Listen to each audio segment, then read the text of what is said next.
Hello everyone and welcome back to another episode of this channel called Patrick the Runner. My name is Patrick Sheridan and as always I'm here to talk about running. Right, so this weekend is the biggest weekend of my indoor season. It is the Irish National Championships in Dublin in the National Indoor Arena, and I am running in the 800 metres, as you may already know. My heat is tomorrow at 3:25 p.m, isn't that right? Yep. So it's Friday evening now it's 1 minute past 7 in the evening, so we're heading down to Dublin. It's about an hour and 50 minutes away, and then we're going to stay overnight, and hopefully if I get through to the finals we'll be staying over Saturday night as well. Well, we'll be staying over, but hopefully I get through to the finals on Sunday. Anyway, I'm not sure how the championships actually work. I don't even know if they've said anywhere. Last year it was first out of every heat automatically qualified. There were 4 heats and then there were 4 fastest losers, so they were 8 in the final. So it'll probably be something like that again. I think there's 33 entries at the minute, so if everyone enters it'll probably be something similar. 4 heats of 8, and winner automatically qualifies, and then a few fastest loser spots. So look, I don't need to go in depth about what I'm going to do because I'm just going to try to run hard, try to run sensibly, but also bearing in mind that depending on who's in my race, I may need to go out and run a fast time. I think that'll have to be my idea anyway, because it is hard to win those heats, particularly when you've got people like Mark English potentially who could be in your heat, who's run 1:45 just there. So I need to go out and make sure that I kind of control the variables that I can control. But anyway, we'll get to that a bit later maybe. It's really common sense, just have to try to get through to the final, and any way I do that I don't really care. But yeah, we're going now, so I'll keep you tuned with how we're going in. Before I let you go, if you're enjoying the videos, give it a like.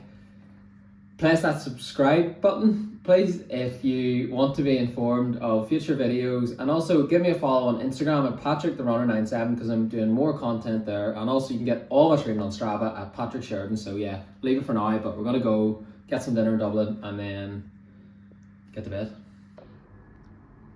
So that's us at the hotel. It is Saturday morning now. It's 25 past 11 and we got up at about 9:30 or so. Then we went down for breakfast at the hotel. I had porridge as usual and then a piece of toast. So that's us. We're gonna go for a bit of a walk now, a walk and talk for about 20 minutes before we leave, and that's really it. I'm just sort of getting into the race mode now as much as I can. I do feel a bit nervous. As I said last week, sometimes you just get more nervous than others. I didn't sleep the best last night. There was like quite a bit of noise in the hotel. Not really noisy, but just like people walking up and down. Yeah, when people were walking past I was being woken up, but I think that's also just a sign that I'm probably not sleeping as deeply as usual, because I'm a bit nervous and I was like waking up different times during the night. So I didn't sleep horribly, but I would always say too, and I've read this in books before, I think Jack Daniels would say it when I've read his book, don't worry about sleep the night before. I think he said he had one athlete to set a world record when they only slept about half an hour the night before or something like that, because their wife was giving birth, and then they went out and set a world record. So it's really about the adrenaline will get you. Yeah, it's really about how you can sleep the week prior to it and the days prior to it, so don't worry about that too much, but I still probably got close to 8 hours. Anyway, that's really it. Gonna go to the race now, and not the race yet. Yeah, well, we're gonna go to the race shortly after though, so that's what I meant. And then just I'll do a bit of stretching actually when we come back, and then the race is at 25 past 3, so it's 4 hours away now, and all I'm thinking about is just getting there at about 1:30 or so that I can get my number, then find out what heat I'm in. I probably won't find that out until like 3 o'clock. They usually announce that pretty late. I think there's going to be 4 heats as I said yesterday, so I'll worry about that closer to the time, but I know I'm roughly going to be at 25 past 3 running, so that's really it. As I said, want to run well, try to get into the final. So yeah, go for a walk now and I'll catch you all soon.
so that was the race there. As you can see, it didn't go well. I came third, so obviously I don't think I said this before because I didn't know what the situation was going to be, but I found out at about 2:45 or so that it was going to be the top two who would qualify, so I knew that it was probably going to be a tactical race and times weren't going to be relevant. So my aim going into the race was to get top two.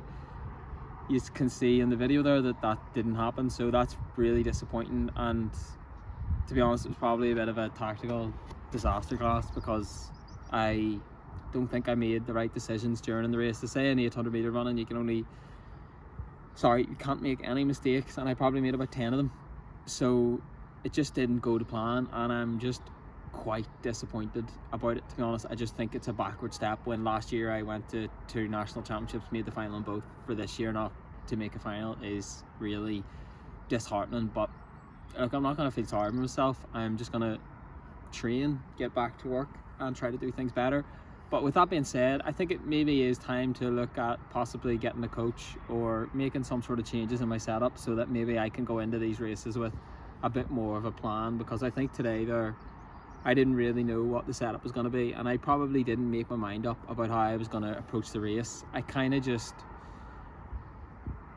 went in and wanted to see how it went, and I didn't really wing it as such. I had a rough idea that I didn't want to go out in front straight away, but I think, there comes a time when you have to tell yourself that if things aren't continuing to progress as they were 6 months ago, then maybe it's time to just mix things up again, because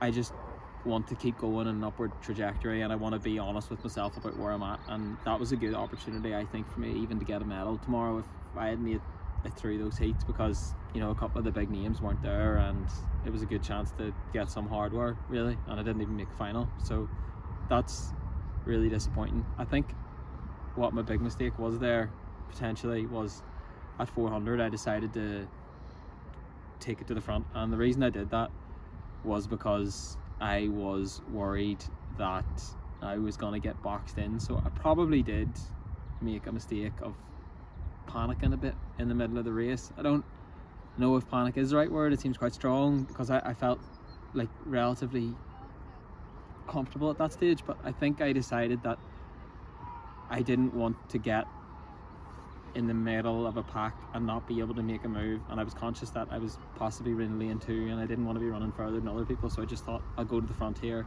try to control it. But I think that just meant that I did a bit too much work there, and then at 200 to go I was thinking stay on the outside of lane 1 to make sure that whoever was going to go by me would have to go into lane 2, and I could maybe try to just take a racing line, as I say, and make someone have to run wide to go by me, which would be harder to do. But what actually happened was one went round the outside of me and someone else actually came in the inside of me, because I left too much of a gap between the inner line and where I was. So that was bad racing, and I paid the price. And then I was really disappointed that I didn't really have much of a finish then in the end, and I think that's just something that is a bit concerning for me at this point. So that's what it is. I'm not gonna give any excuses, as I said, because there weren't any. I felt really good going into it, and just sort of makes it all the harder to deal with, because you train all year to be fit for things like this, and I'm running way better in training than I was this time last year, yet I'm not at a final tomorrow. So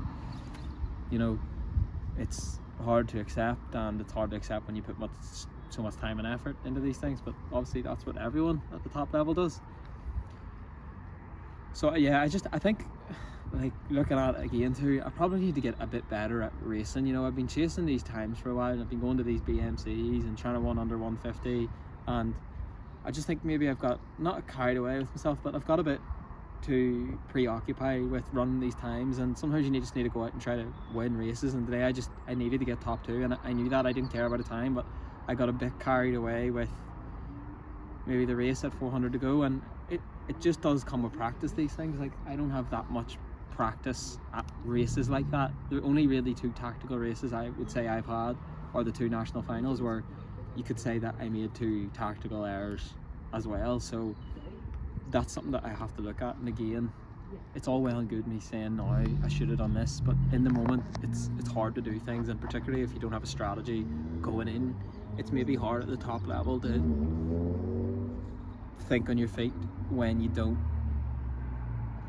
exactly know what you should do at certain points. And it's easy, I think, for me to say now I should have done this, but you know, Harry hindsight's always the best trader in town, and I just think the best sports people make good decisions in the present, and that's what makes them great. Whereas today I didn't do that, and I need to get better at doing that. I also need to get fitter, because I also feel like my legs just didn't really have it in the last 200, and I'm not really sure why that is. So look, I'm sure you can see that I find it disappointing. So it's one of those things that's hard to accept, because there's been so many highs for me since I've started back running. There haven't been that many lows, but when something like that does happen, it really does sort of like bring you back down to earth, and it sort of makes you just question everything, because as I said, you put so much time into everything, and it just really puts you in a place where you then start to really question your own planning and strategizing and whatnot, because I come here to get better and I train so that I can improve, not go backwards, and that's what has happened today. But with saying that, I'm gonna figure things out. I think gonna make some changes. I need to also make sure that if I do get a coach, or if I do get someone to help me, that it's gonna be the right person and it's gonna be the right setup. And if I don't, I need to make sure that I am going to be able to improve. And I think I would like to get back to a bit of base work now, you know, maybe get the strength back a bit, because outdoors is still a decent bit away now, and it is still only the end of February, so I think I could just do with getting the mileage up again. But yeah, I just think sometimes things like that are strange. When, you know, last year I was running 152 in the summer, and I felt like everything was just getting better and better each race, whereas this indoor season just seems to be a bit of a reality check at the minute. It's just hasn't gone that well. Like, I won the AAI games, but I think even with there being no medals and all that there, it just doesn't really even feel like a success. And then Lee Valley wasn't what I wanted, and then that there today, as I said, was not good. So I don't know. I'm conscious too in this channel and stuff, when you do things like this, you know, it's easy at times like this to be really critical. And like, I remember you know, I'd watch a fair bit of football, and I remember Jamie Carragher saying in an interview once, he had said he was very critical of himself after a match, and he said that one of his coaches, or someone who was senior to him, said, look, don't do that, let other people be critical of you. You know, like, there's enough people outside externally who'll do that, but I'm just telling you how I feel, and no point lying. Like, if you watch this channel, you know that I am motivated and want to succeed and compete at the top level. And when I say that, I mean like as high as a level as I possibly can. So that's not good enough, and it has to get better. But that's what I'm gonna do. Look, feel free to let me know your comments, because I'm sure people will have their opinions, and I'm happy to Take them on the board. chin. Yeah, I mean, this is part of it. You know, you definitely have to take some criticism and just let me know your thoughts. You know, I'll be happy to read them at least. At the end of the day, everything will aim towards improvement anyway, so Yeah. that's the next protocol. How do we improve? Yeah, well, exactly.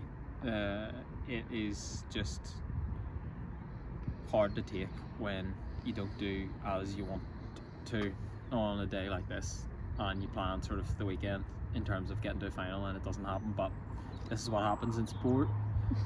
You don't always get what you want, just like life, but you have to make sure that you just continue to Don't let it hold you down for too long. Just try to keep getting better. And I'm definitely not going to stop training or anything, and the channel is obviously hopefully going to continue to grow. So if you're enjoying it, press the subscribe button, give the video a like, leave any questions or comments in the comment section. If you have a thought, don't just keep it to yourself, put it in there. Let me know how your own races went, about times you've had setbacks, how you've dealt with it. Maybe let me know if you think